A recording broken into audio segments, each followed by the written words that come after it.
Halo guys, balik lagi di channel gue Henry GVD. Kali ini kita akan nge-review donghua yang berjudul Swallow Star, pastinya yang udah season 3 episode 31.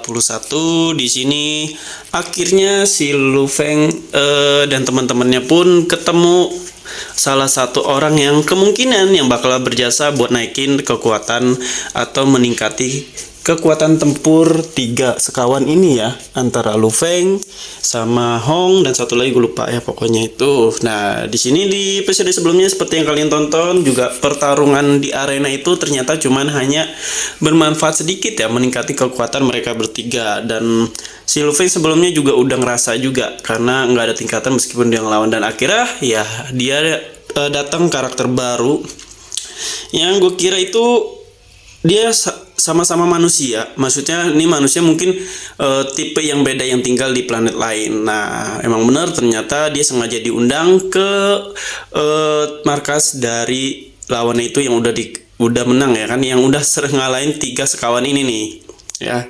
Seorang cewek yang di tengah-tengah pertempuran bisa meningkatkan level kekuatannya dengan drastis yang hampir-hampir aja terdesak oleh Hong. Nah, di sini ternyata yang menolong dia itu yaitu salah satu pasukan anggota pemburu bayaran di galaksi. Wow, tanpa dicari-cari yang menurut si Ai itu, yang si temennya Lu Feng cewek itu yang kecerdasan buatan itu sulit untuk menemukan atau menemui orang seperti itu. Dan akhirnya si Lu Feng pun ketemu dengan sangat beruntung menurut gua ya, karena ini bisa jadi batu loncatan mereka untuk ke tingkatan berikutnya buat persiapan melawan Clan Nolan. Nah, di sini mereka dipastikan akan kita belum tahu ngambil keputusan Lu Feng dan teman-temannya apakah dia bakalan ikut atau gabung sama yang nawarin dia kekuatan atau enggak ya, karena belum dijelasin ya tujuan dari si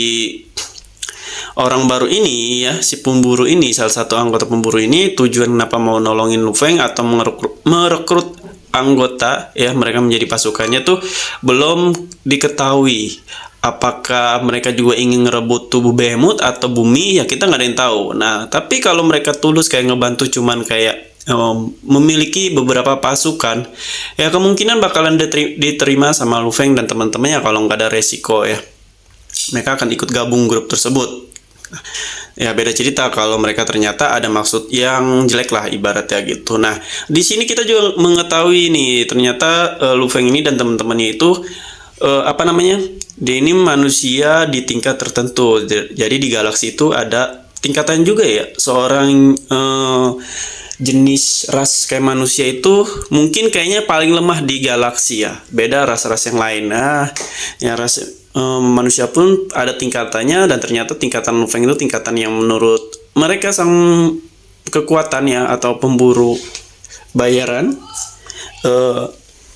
mereka itu kayak di tingkat yang paling emang lemah. Nah, makanya solusinya mereka nggak bisa naik tingkatannya agak sedikit lambat, sangat lambat malah, yaitu karena keturunan berpengaruh. Jadi di galaksi ini keturunanlah yang berpengaruh, bukan hanya soal kerja keras, bukan hanya soal tekniknya siapa yang paling kuat, tapi genetik tubuh dari setiap karakter. Nah, di sini pun ada solusinya, yaitu sejenis menyuntikkan beberapa cairan. Ini kayak merubah genetik itu ya. Ini ibarat kayak vaksin ya guys.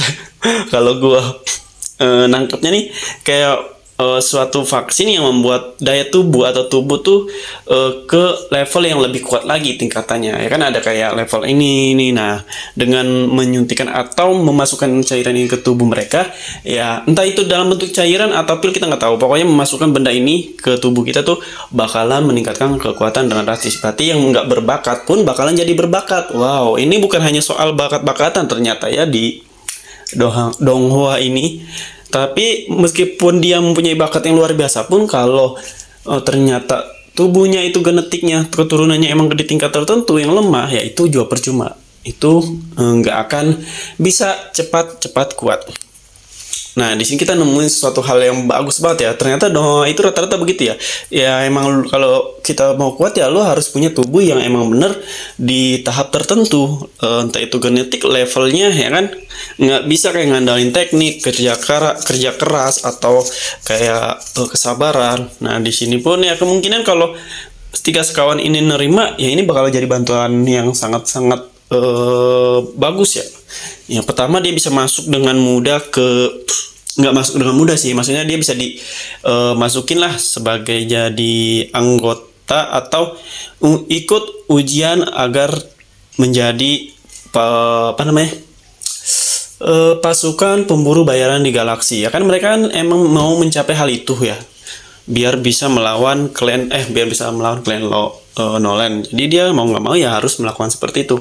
Nah, ini jangan satu-satunya sih menurut gua, asalkan yang ngajakin mereka gabung ke grup ini benar-benar tulus. Maksudnya nggak ada kayak mau ngambil bumi, mau ngambil behemoth dan lain-lain yang dimiliki oleh Lo Feng ya. Kalau mereka benar-benar tulus buat nolongnya. Kalau enggak ya udah gitu. Dan ternyata di antara mereka pun juga ada manusia yang tadi gue bilang tuh ya, manusia yang udah nolongin, bukan sih, udah ngalahin mereka bertiga dengan kalah telak apalagi Lu Feng ya. Meskipun ya sebenarnya Lu Feng memiliki tubuh behemoth yang bisa mereka munculin, itu kan nggak bisa selamanya mengandalkan tubuh behemoth atau monster tersebut ya. Apalagi tubuh behemoth itu kan tipe yang besar, maksudnya badannya besar tuh nggak terlalu fleksibel untuk dia kayak setiap kali ya kan, dan nggak seperti ras-ras lainnya seperti manusia yang lain yang bisa kayak lebih simpel badannya gitu, lebih bisa masuk ke mana-mana ya. Tapi si AI ini kecerdasan buatan ini, dia malah berpikir kalau dengan behemoth aja udah cukup buat melawan klan Nolan, padahal mah nggak bisa begitu aja. Kemungkinan bisa kalau behemothnya udah ada di level di atas universe ya. Nah, masalahnya sekarang tubuh behemoth pun belum sampai bisa di puncak tertingginya, karena si behemoth ini yaitu ternyata ras keturunan tertinggi di antara makhluk-makhluk lain yang berada di galaksi. Itu makanya banyak banget yang pengen banget ngedapetin behemoth ini. Cuman satu-satunya itu mereka belum paham kalau ternyata behemothnya itu udah dimasukin lah ya jiwanya. Behemoth itu badannya udah dihancurkan jiwanya dan udah menjadi milik Lu Feng. Oke. Nah, ini yang gue gambar adalah salah satu ilustri. Jadi kalau ilustrasi maksudnya. Ya, meskipun nggak mirip tapi agak sedikit sama. Yang penting kalian tahu lah ya. Jadi kalau kalian mau belajar bikin karakter ini, desain website, aplikasi ya, mau karakter ya bisa langsung DM IG gue atau bisa langsung di YouTube gue juga udah banyak. Tuh kalian tinggal cari-cari deh. Kalian tinggal klik aja playlistnya, pilih-pilih aja mau belajar apa nih, desain apa, website, aplikasi, UX, UI, ilustrasi dan lain-lain. Dan pewarnaan juga udah selesai. Pokoknya terima kasih udah nonton video gue. Sampai jumpa lagi di next video.